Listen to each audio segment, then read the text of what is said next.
Hello, I'm Mika and I'm representing here the QNX Container team, which is our proposal for the QNX Software Challenge.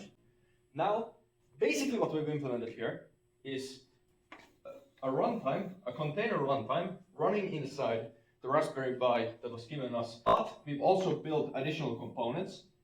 One of them is a relatively comprehensive API, and another one is a front-end studio environment that runs both on Electron and your browser, which can be connected to our solution. The idea here is that we know that the QNX folks are working on their own containerization system, but we know it's not ready. We wanted to tackle the whole challenge by ourselves and hope that with some solutions that we come up with, we may be able to provide something useful. If it's the front end, that's great. If it's the containerization runtime, that's awesome. I'm a simple man.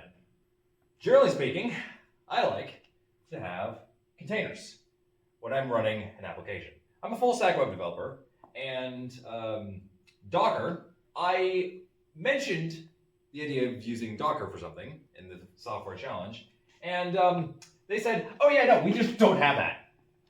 We just do not have this. We don't have containers. So we don't have QNX containers. So I didn't like that. None of us like that, frankly.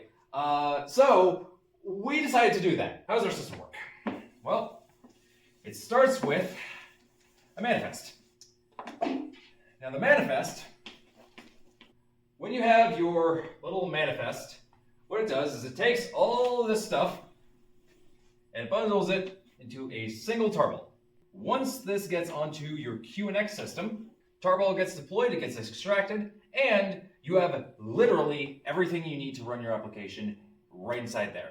And when we actually run the container runtime that is already on the system, so we have our own little daemon here, and when this guy executes your container, he essentially goes into this tarball, extracts the image, and he has a runner, an environment, all of your source files, any binaries you might need, all that fun stuff. And that's all packaged within one location. So you don't need to reference anything else. And so, with that, now toss in some process isolation, resource limiting, all that sort of fun stuff. And you essentially have a very, very stripped down version of Docker running in QNX. Is that cool or what? Yes!